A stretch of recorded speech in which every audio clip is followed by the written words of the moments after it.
నేను ఈ వర్డ్ మా డీజీపీ గారు సిపి గారు ముందు చెప్పాలి, అంటే చెప్పాలో కూడా నాకు తెలియదు. కానీ చట్టాన్ని కంట్రోల్ చేయాల్సింది పోలీసులే. చట్టాన్ని పోలీసులు చేతిలోకి తీసుకోవడం ఏంటి? విషయం ఏంటంటే ఒకటండి, నాకు అర్థం కానిది ఏంటంటే తప్పు చేసినోడికి కులం ఏంటి, మతం ఏంటి, అదొక్కటి చెప్పండి. అది వాళ్ళ గాంజా బ్యాచ్. నిన్న కూడా మా వాళ్ళు డిపార్ట్మెంట్ అంతా కూడా ప్రెస్ నోట్ కూడా రిలీజ్ చేశారు డీజీపీ గారు. అసలు వాళ్ళ మీద ఎన్ని రౌడీ షీట్స్ ఉన్నాయి, అసలు తెనాల్లోని నాకే కాదండి, మీకు కూడా ఒక సోషల్ రెస్పాన్సిబిలిటీ ఉంది, ఒక విలేకరులుగా మీకు కూడా. ఒక్కసారి తెనాల్లో వాళ్ళ తాలూకా నేచర్ ఏంటి, వాళ్ళ తాలూకా బ్యాక్గ్రౌండ్ ఏంటి అన్నది ఒకసారి చెక్ చేయండి. యాక్చువల్గా ఒక గాంజా బ్యాచ్ పోలీస్ డిపార్ట్మెంట్ మీద చేసుకునేటప్పుడు అంటే ఫర్దర్గా ఒకసారి దానికి కూడా వీళ్ళు రాజకీయ రంగు పులిమేసి దానికి కులాన్ని అంటగట్టి మతాన్ని అంటగడతా ఉంటే ఇంకా పోలీస్ డిపార్ట్మెంట్ ఎలా వర్క్ చేసుకోవాలి? ఒకసారి ఆలోచించాలి. ఇదే పోలీస్ యాక్షన్ తీసుకోలేదు అంటారు, ఏదైనా ఒక స్టెప్ ఫార్వర్డ్ వేస్తే ఈ రకంగా మాట్లాడతారు. అంటే నేనేమంటానంటే కొంత పని మా డిపార్ట్మెంట్ చేసుకుని ఇవ్వాలి.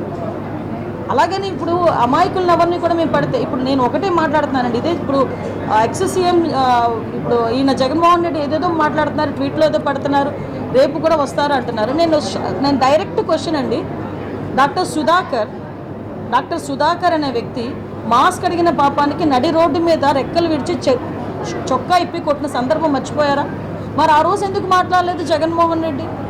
ఆ రోజైతే భావ స్వేచ్ఛా ప్రకటన, ఆ రోజైతే అదే చంద్రబాబు నాయుడు గారు అమరావతి చూడటానికి వెళ్తే బస్సు మీద రాళ్ళు ఇసురుతూ ఉంటే ఆ రోజు ఎందుకు రాళ్ళు ఇసిరారంటే భావ స్వేచ్ఛా ప్రకటన అని మాట్లాడారు. అదే పోలీస్ డీజీపీ ఆఫీస్కి పక్కనే ఉన్న మా సెంట్రల్ ఆఫీస్ మీద దాడి చేస్తే మా కార్యకర్తలకి బీపీ వచ్చింది అన్నారు. ఇవన్నీ ఎక్స్-సీఎం మాట్లాడిన మాటలే కదా. ఈరోజు ఇప్పుడు అదే వరప్రసాద్ అని, మన రాజమండ్రిలో వరప్రసాద్ అని ఇసుక మాఫియా గురించి మాట్లాడితే పోలీస్ స్టేషన్లో కూర్చొని శిరోముండనం చేస్తే మరి ఆ రోజు ఎందుకు మాట్లాడలేదు? దళిత నాయకుడు, ఆ రోజు దళితులు ఎందుకు శిరోముండనం చేశారు అని చెప్పి ఆ రోజు ఎందుకు మాట్లాడలే? ఆ రోజు ఎందుకు వరప్రసాద్ ఇంటికి వెళ్ళి పలకరించలే? ఆ రోజు ఎందుకు డాక్టర్ సుధాకర్ ఇంటికి వెళ్ళి పలకరించలే? ఆ రోజు ఎందుకు ప్రవీణ్ ఇంటికి వెళ్ళి పలకరించలే?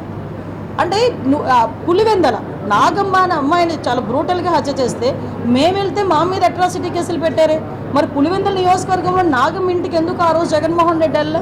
ఈరోజు రాజకీయ లబ్ధి గురించి కులాలని మతాలని రెచ్చగొట్టడానికి మాత్రమే ఈరోజు తప్పు చేసిన వాడి ఇంటికి, అదేవిధంగా గాంజాయి బ్యాచ్ వాళ్ళ ఇంటికి వెళ్తున్నాడంటే అతని బ్యాక్గ్రౌండ్ ఏంటో మనం కూడా ఆలోచించుకోవాలి, ప్రజలు కూడా ఆలోచించుకోవాలి.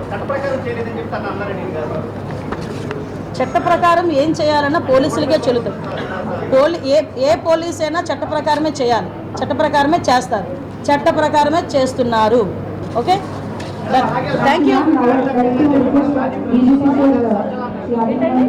ఎందుకంటే లాస్ట్ టైం సజ్జల గారి చేతిలో, లాస్ట్ హోమ్ మినిస్టర్ చేతిలో కానీ సీఎం చేతిలో కానీ పోలీస్ డిపార్ట్మెంట్ ఉండేది కాదు, సజ్జల గారి చేతిలో ఉండేది. ఆ రోజు పరదాలు కట్టుకొని మా టీడీపీ వాళ్ళందరినీ కూడా హౌస్ అరెస్టులు చేసుకొని ఆ రోజు గాడి తప్పిన పోలీస్ డిపార్ట్మెంట్ని ఈ సంవత్సర కాలంగా మా డీసీపీ గారు, మా సిపిలు, మా ఎస్పీలు, ఆఖరికి హోంగార్డ్ వరకు కూడా, అక్కడ స్థాయి నుంచి ఈ స్థాయి వరకు కూడా అందరూ వ్యవస్థని ఈరోజు కంట్రోల్లో తెచ్చుకొని లా అండ్ ఆర్డర్ సక్రమంగా చేసుకుంటున్నారు. అది ప్రజలు కూడా గమనించారు.